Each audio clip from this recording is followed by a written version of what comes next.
What is this, Lord? Part 6? Goodness. It was just a conglomerate of uncomfortable and not cool. And I'm taxed. I fought like hell to break those starter bolts. There was very little clearance. There was very little room, very little clearance for ratchet swing. And the ratchet my dad had was not ideal for working in tight spaces. I really needed a long-handled ratchet or a breaker bar, but didn't have any of that. I am going to, as much as I can afford, over the next couple of months, try to outfit my folks with a good uh, automotive toolkit. You should always carry tools in your vehicle. Um, 'Cause you never know what you're going to have to do on the fly. But I was I was spent, man. But I didn't want my dad to get down there and do it because, I was afraid that between one of his episodes and uh, the way he gets when he's more tired, I didn't want, something, didn't want him to have an issue that we would have to take him to the hospital for. Uh, so I was insistent that I do it. So my dad handed me, after me and my dad had to conflab, me up under the Jeep and him sitting next to it, which wires went to which posts on the starter, because I had to make absolutely sure that the ignition wire went back on the exact same post that it came off of, and the battery wire did as well. We couldn't risk fucking up this brand new starter. Pardon my French. Uh, and I could kind of see it silhouetted from underneath, but at the same time it was hard to see, and I did it by feel. Had to make damn sure that I was putting the correct wire on the correct post. I did, by the way. Um, so slid the new starter up in there and got it set in place, and then proceeded to fight for like 15 minutes to get the bolts tightened, because I would keep slipping off, especially that damn top bolt. And I got the starter anchored down, bolted to the bell housing good and tight like it's supposed to be. And then came time for the wires. Slipped the wires on their posts, and when I took the nuts off to put on the starter, I, of course, when I took the nuts off to put the wires on the starter, pardon me, it came with new nuts, and I, of course, dropped both of them. And they were very small, and it was very difficult for me to find them. That was an issue. But I found them, got the wires on, and then I had to fight for another 10-15 minutes to get the nuts started. Slim profile nuts are generally very difficult to actually line up with the threads. At least I always have an issue with them. But I finally got them lined up and threaded, and then came the process of tightening them down. I got everything tight, and then I worked my body out from under.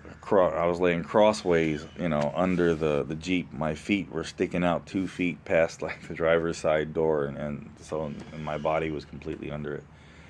I shimmied over to where my body was laying, lengthways, like between the front and back right tires. Don't go nowhere, Mom. Uh, but I told her, I said, try it, and she hit the key and fired right up. It was a sweet, sweet sound of that brand new electric motor winding, boy. I loved it. I stayed laying down there so I could observe everything, and make sure that everything was correct. You know, like I said, I anal retentive about stuff, and you have to be. Um, so shut it off. Once again, checked both bolts, checked the nuts, made sure everything was tight.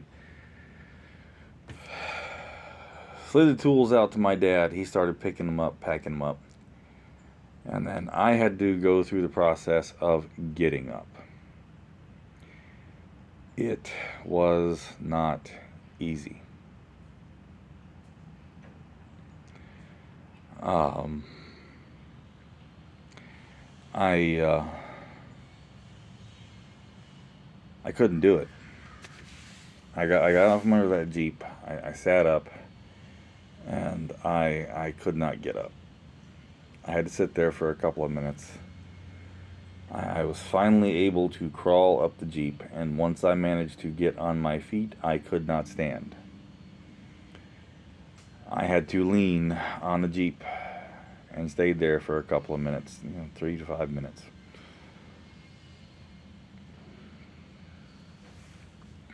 I still had to strap everything down in the trailer. My dad is not accustomed to working with ratchet straps. He gets the basic premise, but he's not used to them. He's not used to strapping down loads of any kind.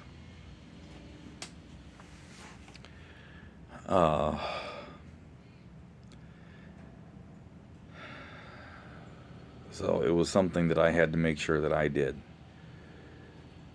I had to walk back to the trailer, leaning on the Jeep. I had to kind of fall towards the trailer and had to precariously lean on the trailer while strapping everything down.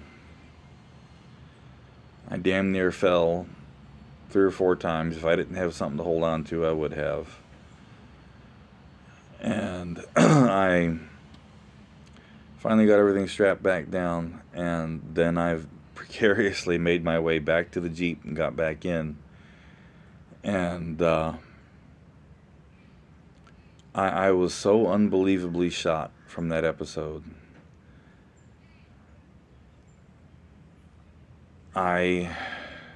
It was eye-opening. It was very daunting, and it was very disheartening and depressing, because it demonstrated to me just how far I haven't come in the past year. It showed me just how weak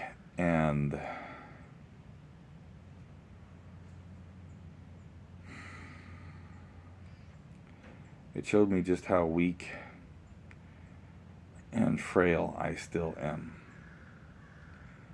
And it eats at me. It's been eating at me the entire time since Monday afternoon.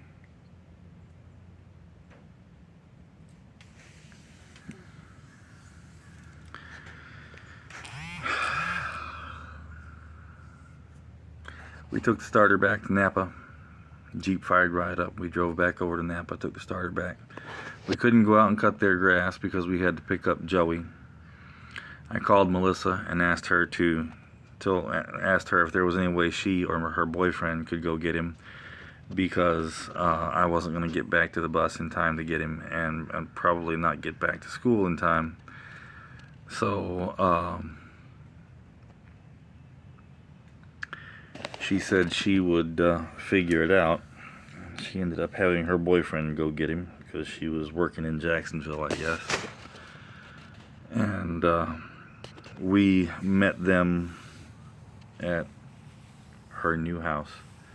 First time I've been there. It's nice. Honestly, it looks exactly like the house she left. It's structurally extremely similar. The front door alcove might be a little bit different, but it looks exactly the same.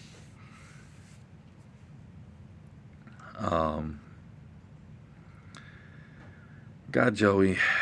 Came back here. Folks hung out for a bit. And they went home. We're going to probably try to do the grass this weekend. So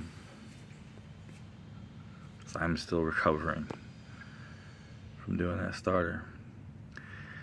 And it lends to the point I made before about, yeah, I you know, these assholes that want to get on here and accuse me of laying up on GoFundMe when I should and could go out there and get a job.